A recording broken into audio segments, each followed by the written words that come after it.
Bahrain is the smallest economy among the 6 states that make up the Gulf Cooperation Council, the GCC as you know it. Yet that country is one of the most diversified economies in the Persian Gulf. Its second biggest sector is financials. You guessed the first one. How's the kingdom handling the fallout from the global financial crisis, including any spillover from the debt troubles of its neighbor, Dubai? Well, Sheikh Mohammed bin Essa Al Khalifa is the chief executive of Bahrain's Economic Development Board. He's a trusted advisor as well to Bahrain's Crown Prince, and I'm excited to have him here in studio with us. Welcome. Pleasure. Thank you. Now, let's get to it, because Bahrain is a small country, but it's got a big presence in terms of oil, in terms of a role in the GCC as well. How do you want to grow that? Well, our strength in the GCC is that it is a $1 trillion market this year, growing to a $2 trillion market within the coming 10 years. Mm-hmm. And in Bahrain, we do have the most diversified economy in the Middle East. And if you'll allow me to correct a small fact, financial services is the largest sector. Is it now the It is the largest sector. Manufacturing and aluminum is the second largest sector, and third is actually oil is the third largest sector. Now, when did it become that? Because Bahrain was known as having, real growth in the financial sector, and then Dubai really took the spotlight there within the Gulf region. Mm-hmm. Obviously, they've had tremendous issues with debt and sovereign debt concerns. So are you benefiting in some ways from that, seeing that strength come back into financials? Well, the financial sector all over the world is going through a difficult period, and no doubt we're all affected by it. But I think our strategy has always been the steady growth over 20 years, so 5 to 6% over 20 years. Mm-hmm. It has always been our strategy, and not 10 to 15% as some of our neighbors have been going.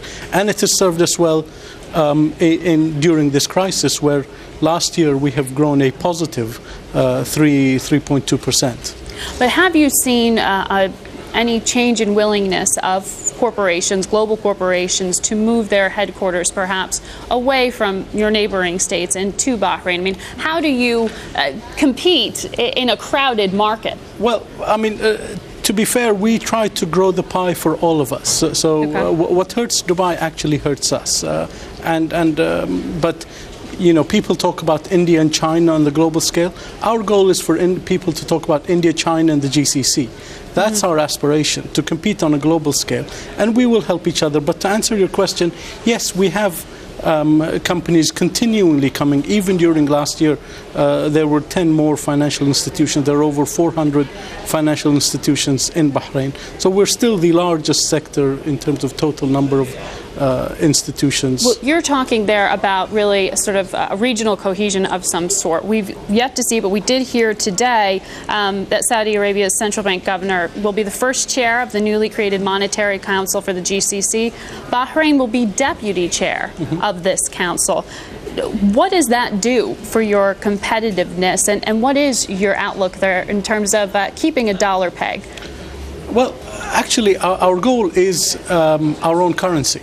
And our own currency someday will be free floating. Your own currency for the GCC for the GCC, itself. Absolutely. Mm-hmm. And that will give us the monetary tools to serve, or more monetary levers that will allow us to control our economic growth better.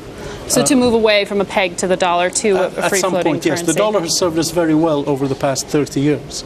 But as we get more sophisticated, we will require more tools some point in the future. We're in business with Sheikh Mohammed, Chief Executive of the Bahrain Economic Development Board. He's with us right here in studio. Tell me, Dubai, despite its credit issues, is hopeful that it can still stay dependent on retail, on tourism. Abu Dhabi's got oil. You've got Saudi trying to diversify away from oil a little bit right now. What's Bahrain's competitive edge? Well, we have, as mentioned earlier, the most diversified economy, but our real edge is we have the best trained local workforce in the Gulf that is the most productive, and any company investing for the long run in a cost-effective manner. Bahrain, we have the lowest operating costs in the Gulf. So A trained workforce with low operating costs allows companies to make money. Now, if I wanted to go and establish a business in Bahrain right now, talk to me about what the credit environment is like. Because obviously, there's not only the concern about spillover from Dubai's sovereign issues, but also the experience in Saudi Arabia during the past year with major defaults by two very prominent families, and the concern about name-based lending. I'm referring, of course, to the Saad and Al Ghusaybi families there. Yes. Two banks were put under governorship of Bahrain central banks. There was real spillover there. What is credit availability?